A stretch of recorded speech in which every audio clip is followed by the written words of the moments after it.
Hello भाई लोगों, आज हम सोलो लेवलिंग सीजन 3 की मानवा एक्सप्लेन करेंगे। सीजन 3 का चैप्टर 1 स्टार्ट होता है और हमें दिखता है एक हंटर जो कि डंजन के अंदर होता है। तभी उसके सामने एक मॉन्स्टर आ जाता है और कोई नहीं बल्कि वो फर्स्ट मोनार्च होता है, जो कि हमने जेजू आइलैंड पे देखा था जब जिन्हो और बेरू की फाइट खत्म हो जाती है। उसके बाद हमें दिखाया गया था वो यहाँ किसी फ्रेगमेंट ऑफ लाइट को ढूंढने आया था, पर यहाँ उसे कुछ नहीं मिलता। तभी वहाँ एक मोनार्च आ जाता है। वो देखने में काफी अजीब और डेंजरस लगता है। दोनों ईस्ट की एक जगह के बारे में बात कर रहे थे जहाँ शैडो मोनार्च है, मतलब जिन्हों की। तभी फर्स्ट मोनार्च को किसी के आने का पता चलता है और हमें वहाँ दिखता है वहाँ एक और हंटर आ रहा होता है। फर्स्ट मोनार्च समझ जाता है कि यह उसकी चाल थी, यह बुलाने के लिए। फिर वो हंटर बोलता है, तुम कहीं कोरिया की बात तो नहीं कर रहे?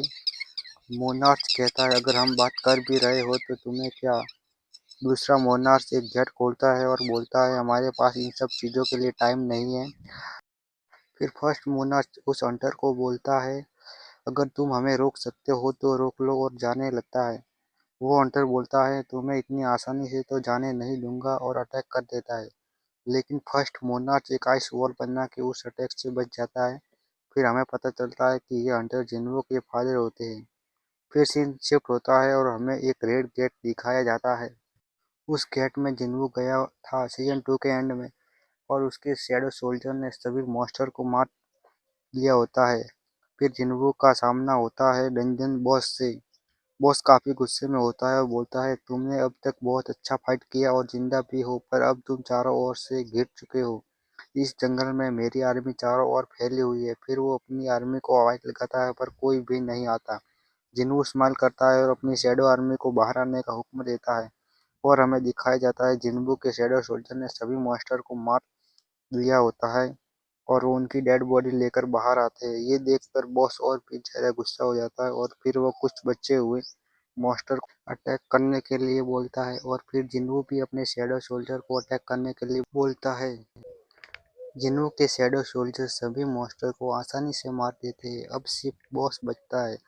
अपनी आर्मी को मरते हुए देख के बहुत गुस्सा हो जाता है और फिर वो जिन्हों की ओर अटैक करने के लिए आगे बढ़ता है। लेकिन तभी टस्क अपनी ग्रेविटी मैजिक का यूज करके उसे जमीन में गिरा देता है। जिन्हों बॉस के पास जाता है और कहता है, मेरे सवालों का सही जवाब दो तो शायद तुम्हें कम दर्द होगा। लेकिन बॉस कुछ बोलने से पहले ही मर जाता है। जिन्हों समझ जाता है कि सिस्टम फिर से इंटरफेरेंस कर रहा है। तभी उसे याद आता है डीमन कैसल। उसे एक की मिली थी जो सिर्फ 100 लेवल होने के बाद ही यूज हो सकती थी।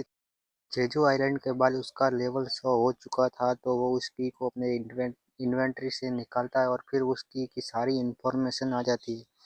उसे पता चलता है कि ये डबल डंजन वाले टेम्पल की है, वही डबल डंजन जहाँ जिन्हों को पावर मिली थी। ये काफी बड़ी बात होती है जिन्हों के लिए, क्योंकि जिस सिस्टम की वजह से इतना स्ट्रॉन्ग बना है उसके बारे में वह कुछ नहीं जानता। और जब भी उसने सिस्टम के बारे में जानने की कोशिश की तब सिस्टम ने इंटरफेरेंस कर दिया। अब फाइनली सिस्टम खुद उसे बुला रहा था, तो वो सोचता है, चलो अब फाइनली सिस्टम के बारे में जान पाऊंगा। लेकिन तभी वो देखता है इसकी पर टाइमर लगा हुआ है। ये वाला चैप्टर यही खत्म होता है। मिलते हैं अगले चैप्टर में।